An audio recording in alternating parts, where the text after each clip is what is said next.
मनन रसामृत को सब्सक्राइब करना और शेयर करना ना भूलें। शुक्रिया।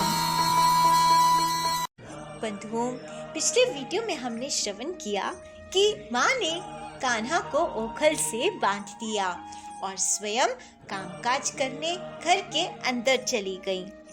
अब इधर गोकुल की बाकी ग्वालिने अभी खड़ी खड़ी सांवरे का मुखड़ा देख ही रही थी। सांवरे को इस प्रकार बंधा देख उनके हृदय में दया उमड़ रही थी, प्रेम उमड़ रहा था, उनका मन अशांत हो रहा था। वो सांवरे को बंधन में नहीं देख पा रही थी।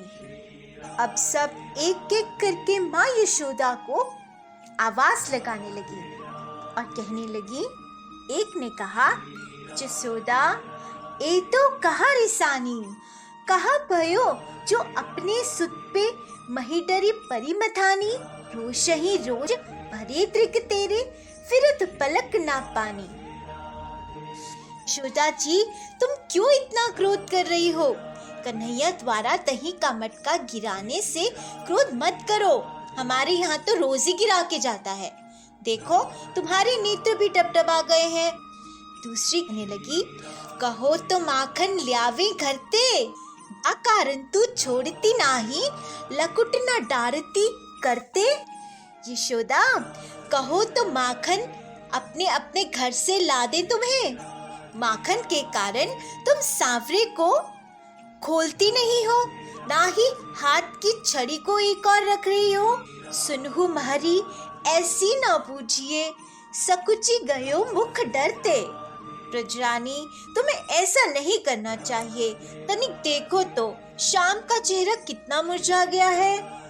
उखल लाई भुजा धरी बांधी, मोहनी मूर्ति बरते। कितनी निष्ठुर होकर इसके हाथ ओखुल से बांध दिए हैं। सूरदास कहते हैं कि उस समय शाम के नेत्र सूर श्याम लोचन जल बरसत, जुन मुक्ता हिम करते। उस समय शाम के नेत्रों से इस प्रकार आंसू गिरने लगे मानो चंद्रमा से मोती बरस रहे हों। तीसरी गोपी बोली, जसोदा तेरो भलो हियो है भाई। कमल नैन माखन के कारण बांधे ओखुल लाई। जसोदा, तुम्हारा हृदय कितना कठोर है जो केवल माखन के लिए सुकोमल से कन्हैया को ओखुल से बांध दिया। जो संपदा देव मुनि दुर्लभ, सपनेहु दे न खाई, याही ते तू गर्व बुलानी, घर बैठे निधि पाई। ऋषि मुनि और देवताओं के लिए भी जो संपत्ति दुर्लभ है, वे महान निधि तुम्हें घर बैठे मिल गई, इसलिए तुम गर्व में सब कुछ भूल गई हो। जो तीनों लोकों में व्याप्त है, वेद भी जिनकी था नहीं पा सके, उस ब्रह्म को तुमने आंगन में चुटकी बजाकर नचा दिया, बांध दिया।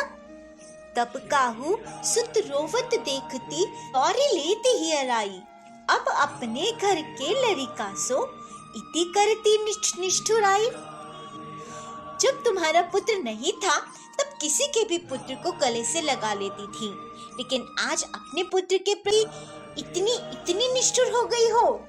बारंबार सचल लोचन करी, चितवत कुम कन्हाई, कहा करो बलि जाऊं छोरी तो, तेरो सगेह दिवाई। देखो शाम कैसे आंखों में आंसू भरकर देख रहा है। तुम्हारे शपथ है, इसे इसी समय खोल दो। सूरदास जी कहते हैं कि जो देवताओं के पालनहार हैं, असुरों को पीड़ा देने वाले हैं, तीन लोग जिनसे भयभीत रहते हैं, उन भगवान की यह लीला अत्यंत अद्भुत है। नेति नेति, जिनका न आदि है ना ही अंत है, कहकर वेद भी नित्य इनका गान करते हैं। अब कन्हैया को बंधा देखकर बलराम जी भी आ गए।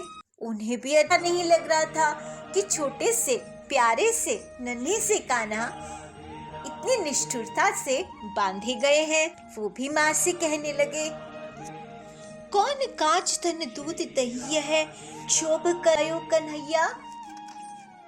माँ, कन्हैया ने ऐसा कौन सा भयंकर अपराध किया है जिसके लिए तुम इसे इतना दंडित कर रही हो? तब माँ ने भी कहा, आई सिखावन भवन पराई, स्यानी ग्वालिन पौरैया, दिन दिन दिन उराहनो आवती, डुकी डुकी करती लड़ैया।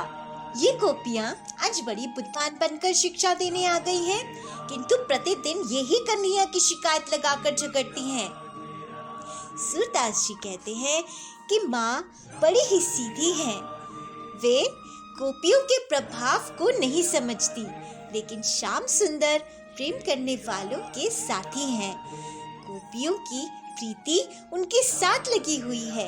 ये बात बलराम जी भली भांति जानते हैं, इसलिए माँ से फिर कहते हैं, या तुमसे कन्हैया बंध कैसे गया? ऐसा करके तुम्हारे हृदय में तनिक भी पीड़ा नहीं हुई? ये तुम्हारे गर्भ से उत्पन्न हुआ है। शिव और ब्रह्मा भी जिसके महात्म्य को नहीं जानते, वही प्रेमवश तुम्हारी गाय चराता है, इसलिए तुम इसे नहीं पहचानती। यह पिछले जन्म का कोई पुण्य है जो तुमने पुत्र रूप में इसे पाया है। यदि इसने किसी के घर से माखन चुरा कर खा लिया तो इसमें कौन सी बड़ी बात है? यह कहकर बलराम ने कन्हैया के बंधन खोलने का प्रयत्न किया, लेकिन माँ ने उन्हें मना कर दिया और माँ गुस्से में अंदर चली गई। उन्होंने किसी की भी बात नहीं सुनी। लेकिन यही तो हमारे सांवरे की लीला थी। अब वो अपने ही आंगन में खड़े हुए दो यमला अर्जुन वृक्षों के उद्धार के बारे में सोच रहे हैं। तो अब